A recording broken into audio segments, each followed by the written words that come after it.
Eh bien salut à tous les Evilers, c'est Bad, j'espère que vous allez bien. On se retrouve aujourd'hui pour une petite vidéo improvisée sur Summoners Wars Chronicles. Alors petite vidéo improvisée, on va commencer sur le jeu, et puis après on ira détailler la mise à jour via le forum officiel, encore une fois. Tout d'abord je tenais à vous préciser que nous avons donc un nouveau coupon. Alors il n'est pas encore affiché mais vous pouvez déjà l'utiliser.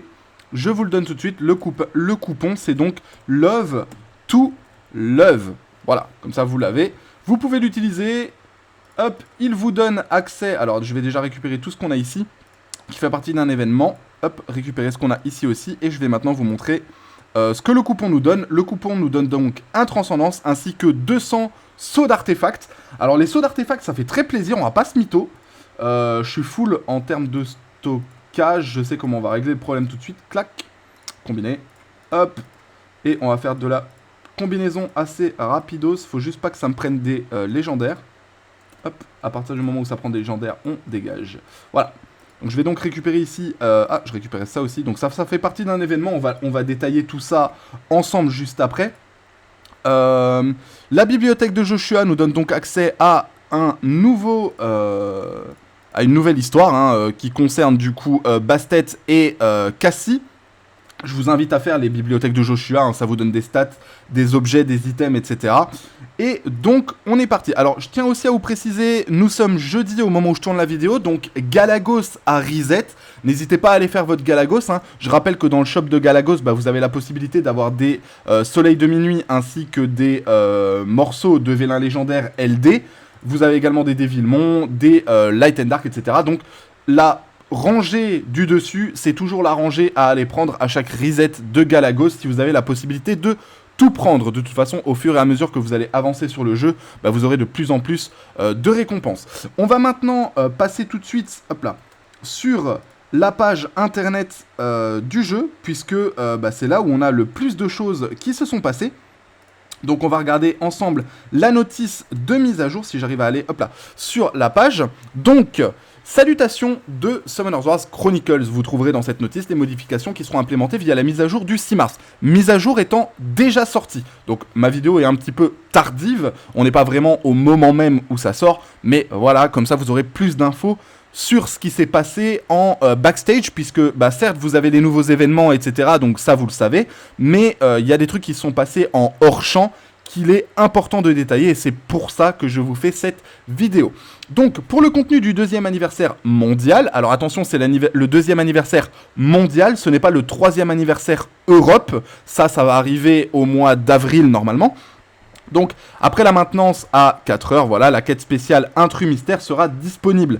Cette quête, alors, après avoir accepté la quête, vous pourrez cliquer sur comment récupérer de la fatigue dans l'interface de la quête située à gauche de l'écran pour commencer. En terminant la quête, vous pourrez obtenir le titre Invocateur du deuxième anniversaire. On avait le titre Invocateur du premier anniversaire, voici celui du deuxième. Une fois la quête terminée, vous pourrez participer à divers événements du deuxième anniversaire. Ajout de 2 nouveaux événements de terrain pour le deuxième anniversaire. Événements de terrain, compétition. Arrêtez le chef de projet Choi. Vous devez vaincre le boss de terrain, chef de projet Choi, etc. On a un événement de terrain de type participatif où vous devez éliminer des créatures du chef de projet afin d'obtenir de la devise d'événement proposition de projet. Ces événements de terrain du deuxième anniversaire remplacent les événements de terrain existants, hormis la possibilité d'obtenir des récompenses d'événements supplémentaires. Les récompenses d'horaire, blablabla, donc ça c'est toujours du blabla. Monstre 5 étoiles d'attribut lumière, donc on a... le cadeau du chef de projet qui est un ticket de sélection Light and Dark. On va pouvoir obtenir un nouveau 5 nat lumière ou ténèbres au choix. Et donc ici on a la possibilité en light d'avoir Elenoa, QD. Alors Elenoa, QD, ce sont toujours les 2 premiers à aller récupérer. Si vous ne les avez pas, ce sont vraiment les 2 à aller sniper en premier. La reine polaire dans un premier temps. Si vous avez déjà la reine polaire, vous allez sur le roi singe. Si vous avez déjà le roi singe, vous allez sur la reine polaire. Voilà. Et ensuite, après, on a Oracle, Laima, le Raven, qui est, si je ne dis pas de bêtises, la Guiole, l'archère magique, donc Chris, et le roi des fées, Oberon. Alors, si vous avez la reine polaire et le roi singe, via les précédents anniversaires. L'Oracle ou éventuellement le Raven sont des bons choix. L'Archère Magique reste un très bon choix également pour du PVP. Le Roi des Fées, ce serait peut-être celui que je vous conseillerais le moins. C'est fort, mais c'est assez difficile à runer. C'est un monstre qui a besoin de stats partout, c'est atroce à runer. Et donc voilà. Concernant les monstres d'attributs de ténèbres, nous avons donc l'épéiste magique, donc je n'ai plus son nom qui me vient en tête, la sirène, donc Beta, la dame de l'enfer, Kraka, le Joker, le capitaine pirate et la chasseresse aux fauves. Ah, intéressant. Ok. Alors, moi, je vais me diriger vers Kraka parce que je l'ai pas et c'est un monstre qui manque dans ma box. La sirène est un bon compromis également si vous avez déjà la dame de l'enfer. Le Joker reste un très bon monstre si vous avez son artefact au niveau 15. Le capitaine pirate, c'est un bon cycleur. Et la chasseresse aux fauves reste un bon DPS qui, Oblivion ou Silence, je sais plus ce qu'elle fait des deux. Soit elle pose l'Oblivion en zone, soit elle pose le Silence en zone, un des deux. Si vous sélectionnez un monstre déjà possédé, vous recevrez des pièces de monstre à la place. Et le tourbillon du destin ne s'activera pas. Alors attention. Oui, c'est pour ça que c'est en rouge, pardon, je l'ai lu un peu de manière sereine, mais... Donc si vous prenez un monstre que vous avez déjà, vous aurez des pièces de monstre, mais le tourbillon ne s'activera pas. Donc faites bien attention, prenez un que vous n'avez pas, complétez votre box, c'est toujours le moment avec ce genre d'événement. Le set de tenue d'heures supplémentaires trempées de larmes pour fêter le 2e anniversaire, donc ça c'est le set de tenue qu'on peut voir juste ici. En fait, globalement, vous allez avoir la tenue, je crois que c'est le développeur principal, le chef de projet de chez Come To Us dans la branche Chronicles. Je crois que c'est lui, et donc vous obtenez sa tenue. Ensuite, une fonctionnalité de modification des sets de runes. Une nouvelle fonctionnalité permettra de modifier uniquement l'effet de set de runes tout en conservant son niveau d'amélioration, ses propriétés principales, blablabla. Donc ça, c'est un nouveau truc qui peut être pas mal. Et on en arrive au gros du cœur de cette news, le rééquilibrage des compétences concernant les personnages, ainsi que les monstres, les runes et les équipements. Il est assez complet cette fois-ci. Donc en bleu, comme d'habitude, ce sont des ajouts et en rouge, des suppressions. On commence avec Is, en vent, son Shuriken tourbillon, donc dégâts équivalents à 78% de l'attaque et aspire 50% des dégâts. Ici, on a des dégâts équivalents à 234% de l'attaque et il aspire 50% des dégâts. Donc ici, ça va être assez fort. Ça va faire en sorte que son Shuriken tourbillon en vent va permettre de faire beaucoup plus de dégâts, sachant qu'il aspire 50% des dégâts. Donc il va se heal, il a un effet vampirique de base, ça peut être pas mal. Acceptation, donc la compétence passive, augmente de 3 le niveau d'effet bénéfique que le lanceur reçoit. Ici, c'est une augmentation de 1 niveau des effets bénéfiques que le lanceur reçoit. Donc ils se sont peut-être rendus compte que c'était un peu trop pété d'avoir une augmentation niveau 3. Donc ici, ils la baissent pour une augmentation de niveau 1. D'où l'ajustement, je suppose, de dégâts sur son Shuriken tourbillon. Et le persona, donc qui est également une compétence passive, lorsqu'il entre en état d'ombre, il ne peut plus être ciblé pendant une durée limitée.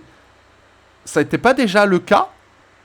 Ça l'était peut-être pas en vent, cela dit.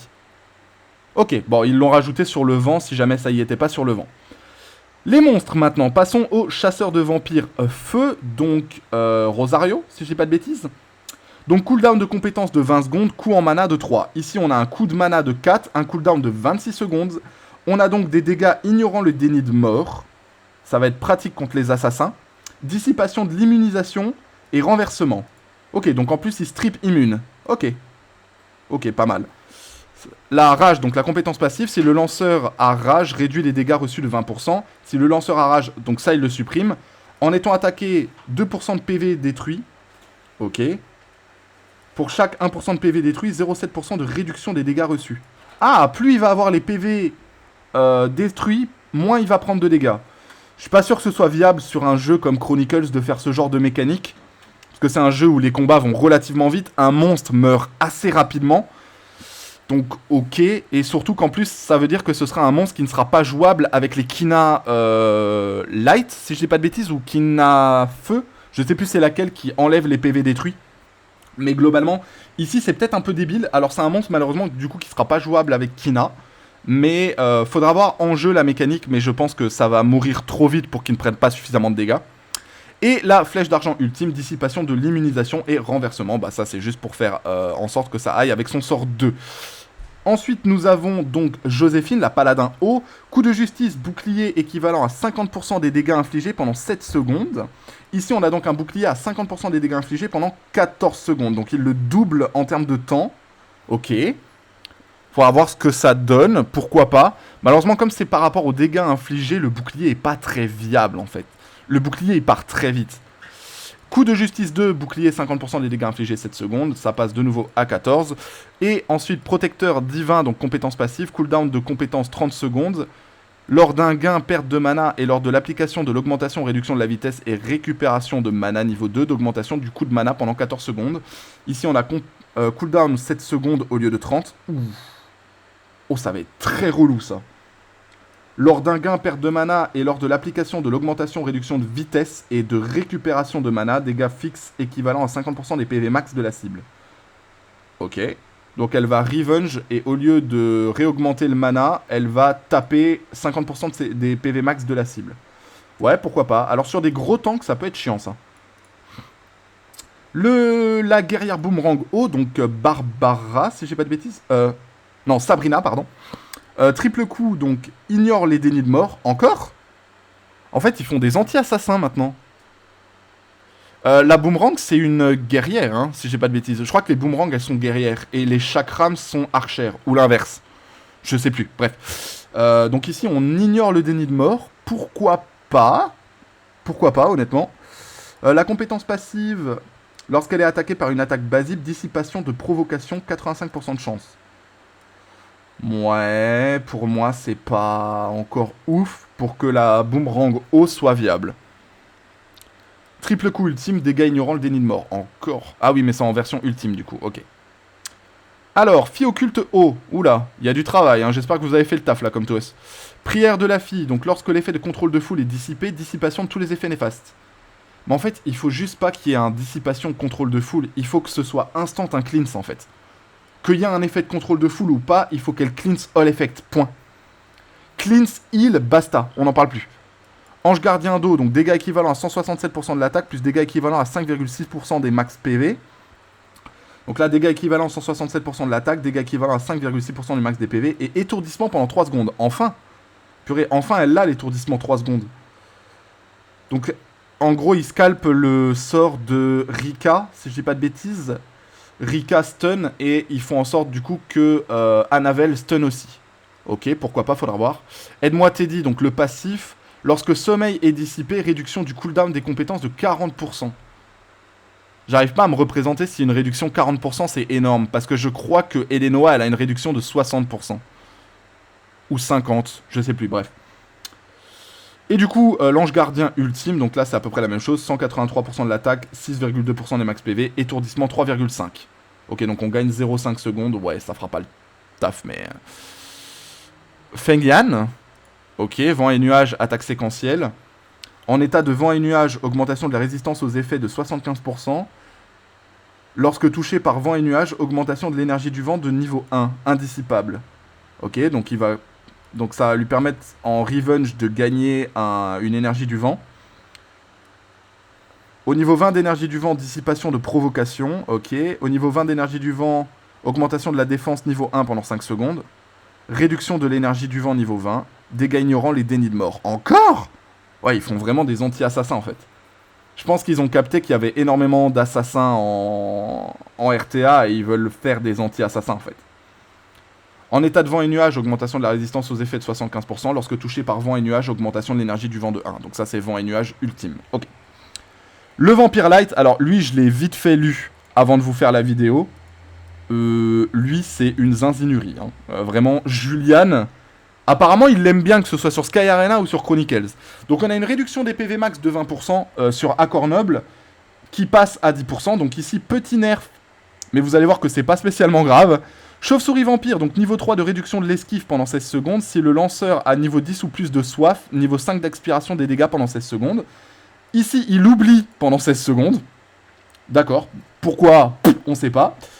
Et niveau 10 de soif, dissipation de 2 effets bénéfiques. Donc ici, il va strip, avec son sort 1, il va strip les ennemis. Ça va être vraiment relou. Immortalité, donc si les PV du lanceur tombent en dessous de 20%, réduction des PV du membre de l'équipe de 10%, restaure les PV du même montant que ceux réduits et soif de niveau 4. Maintenant, Si le lanceur subit des dégâts mortels, réduction des PV du membre de l'équipe de 10%, donc ça ne bouge pas. Si le lanceur subit des dégâts mortels, restaure les PV du même montant que ce réduit. Donc ça veut dire que vous allez récupérer vos HP et c'est trop fort sur Julian. Vraiment, c'est beaucoup trop fort. Soif de niveau 3, quand même ils l'ont baissé de 1 niveau, parce qu'il faut pas déconner. Et pour chaque niveau de soif qu'il possède, augmentation de 5% de l'aspiration des dégâts. Donc ça veut dire qu'on peut aller jusqu'à un 50% d'aspiration de dégâts. Ouah, c'est énervé, hein. C'est vraiment énervé. Julian est vraiment énervé. Et accord noble ultime, premier coup dissipation de 2 effets bénéfiques, troisième coup oubli 90% de chance. Julian va être vraiment très fort, je pense. Danseur au chakram, donc là c'est la chakram dark, donc Belita, si je dis pas de bêtises. Taillade du croissant de lune, taillade du clair de lune. Oui, croissant de lune, clair de lune, qu'est-ce qu'on s'en fout du changement de nom. Si la dissipation est réussie, niveau 1 de poison pendant 30 secondes, donc là taillade au clair de lune, si la dissipation a réussi, réanimation impossible pendant 14 secondes. Oh non! Le poison était bien, ça permettait, s'il y avait beaucoup d'effets bénéfiques en face, de tous les changer en poison. En poison. Pendant 14 secondes, donc dissipation de la provocation. Ok. Alors, runes. Et là, il y en a beaucoup, je pense, qui vont être un petit peu déçus. Et beaucoup plus qui vont être contents. Ils ont nerf l'indomptable. Voilà. Au lieu de 12% de résistance critique par set, donc un maximum de 36, on passe maintenant à 8% de résistance critique pour un maximum de 24. Voilà, 8 x 3, 24 si je dis pas de bêtises. Ou 26, je sais plus. Bref, donc une vingtaine. Pour moi, c'est... Parce qu'on en avait parlé plusieurs fois en live. Pour moi, c'était pas la bonne manière de nerf l'indomptable. Pour moi, ce qu'il fallait faire, c'était le garder en 12%. Mais au lieu que ce soit un set de 2, en faire un set de 4. Voilà. Tu gardais le 12% et au lieu de set de 2, tu faisais set de 4. Avec équivalent, donc au lieu que ce soit 12%, bah, c'était 24. 24% pour un set de 4. Pour moi, c'était pas dégueulasse. Que là, t'arrives à 24%, mais avec un set de 6. Donc, ce qui veut dire que sur des monstres que tu vas jouer en double indomptable plus un autre set, ce sera moins viable, quoi. Donc, voilà. Et pour les équipements, donc le duel de la lutte a un buff, si je dis pas de bêtises. Non, un nerf. Donc, au lieu de 50% de dégâts infligés aux cibles avec la marque, c'est 30%. Et les traces de la vague, au lieu que ce soit 6% des PV max par soin, ce sera 3%. Alors, on a une amélioration, des ajouts au niveau du Jardin des Illusions. Donc pour la période du 10 au 16, on aura donc le Argue Dark, Croa. Alors ça, le Argue Dark, allez le farmer, c'est toujours un très bon 4 étoiles à avoir. Les récompenses des pilleurs Banyan seront remplacées par les pièces de la gloire de la saison 6, ça c'est logique. La fissure mettra à l'honneur les persos de la collaboration ainsi que les chasseresses aux fauves et les archères magiques ainsi que le phénix dark. Champ de bataille, réduction de dégâts de zone des monstres sur les champs de bataille passera de 30 à 40%. On a des modifications en arène, en journal de garde, bibliothèque de Joshua, vous l'avez vu au début de la vidéo. Des modifications dans les classements, des améliorations du confort, ça je vous laisserai aller les lire. Et les monstres liés via la connexion d'âme seront désormais pris en compte pour les missions de puissance de combat dans les quêtes des montées de niveau du Rift Céleste. Ah! Ah ça c'est pas mal ça. Ça veut dire que si vous faites des connexions de monstres, ça va vous compter dans les montées de niveau du Rift Céleste. Ça c'est bien. L'artefact exclusif Chevalier Dragon 5 étoiles sera ajouté à la liste des objets obtenables via un ticket de sélection. Merci le jeu enfin. Et lors de la mise à jour du nouveau contenu, une notification contextuelle s'affichera, blablabla. Les nouveaux événements, vous avez un événement de connexion pour récupérer donc quelques items. Donc il y en a plusieurs, vous voyez qu'il y a des pages suivantes. Le dossier secret du chef de projet, ça c'est le nouvel événement qui est actuellement en cours, qui vous permet de récupérer des récompenses en obtenant les badges d'employés. On a également le trouver des documents suspects, qui est à peu près lié au même événement. Le médicament anti-sommeil, pareil, c'est lié au même événement. On a également un shop qui vous permet d'obtenir 2 transcendances Light and Dark. Je vous conseille d'aller les récupérer. Sachant que vous avez évidemment le ticket sélectif. Je pense que vous ne pourrez prendre que soit le ticket sélectif une fois. Ah, en plus il y en a 2. Ouh.